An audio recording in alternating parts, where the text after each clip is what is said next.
Salut les anticonformistes, c'est JB, et aujourd'hui on se retrouve pour un format un petit peu différent.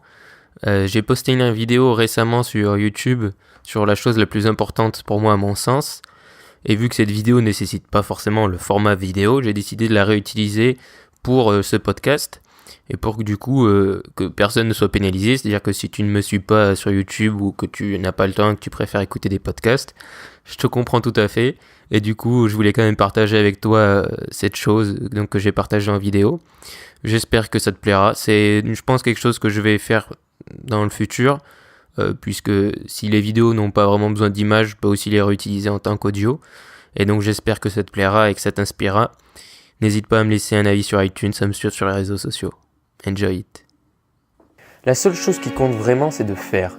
Tu peux planifier, penser, lire, réfléchir, imaginer, chercher des idées, tout ce que tu veux. Si tu ne fais pas quelque chose derrière, ça ne servira à rien.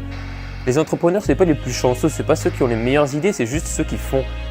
Ils se battent, ils font des choses qui leur tiennent à cœur, mais ils font des choses.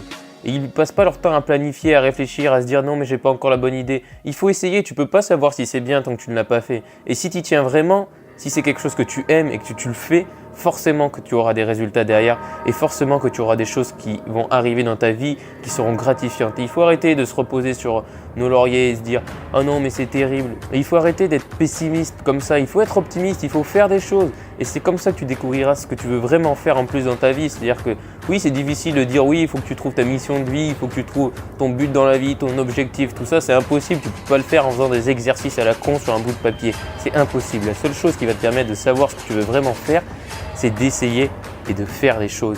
Si tu peux te dire ouais, entrepreneur ça a l'air cool, j'aimerais bien être entrepreneur dans ma vie mais j'attends d'avoir une bonne idée. Mais qu'est-ce que t'en sais?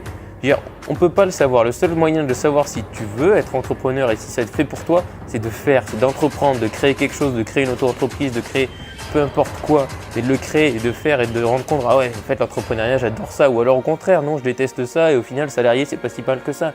Il faut juste essayer. Et si dans ta vie, par exemple, ton but, tu as envie de partager avec les gens, tu as envie d'aider les gens, eh bien ça ne sert à rien d'acheter plein de formations sur Instagram, Facebook ou peu importe. Il faut juste faire, créer ta page Instagram, créer ton podcast, ta chaîne YouTube, peu importe, on s'en fout du format. Mais fais, partage avec les gens, montre-leur à quel point tu es passionné par ce que tu fais, à quel point tu as envie de les aider, c'est comme ça que ça marchera. On s'éparpille trop souvent à se dire non mais il faut encore que je me forme ou quoi. Mais il n'y a pas de meilleur, tu sais, c'est pas pour rien qu'on dit que la meilleure école c'est l'école de la vie.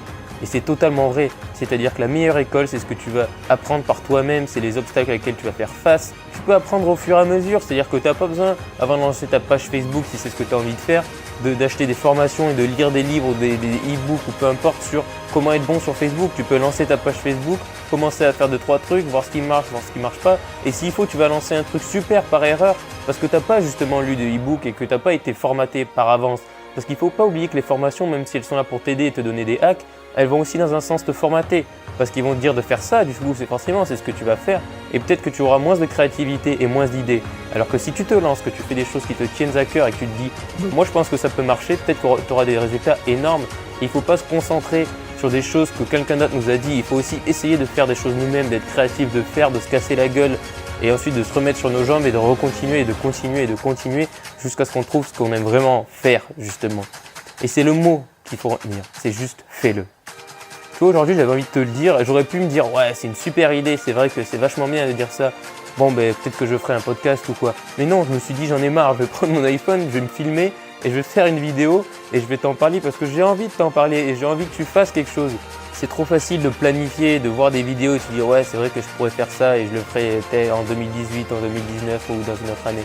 Et pourquoi on va arriver à la fin de l'année et après les résolutions, pourquoi ça se casse la gueule? Parce qu'au final les résolutions, on les tient pas parce qu'on n'en fait rien. C'est-à-dire qu'on se dit ça le 1er janvier puis ensuite on l'oublie le lendemain et du coup on n'a rien fait. Tandis que si tu te dis bon écoute, je vais pas forcément faire ça, mais je vais le faire pendant un mois. C'est ma résolution, pendant tout le mois de janvier je fais ça, et pas d'excuses. Tu verras à la fin du mois de janvier, ce sera beaucoup plus facile pour toi de continuer pendant toute l'année. Parce que tu auras fait pendant un mois, tu auras essayé et ça aura été dur, tu auras vu les obstacles et tu te seras vraiment rendu compte de la difficulté des choses. Et tu auras fait, et c'est le plus important. Alors juste fais-le.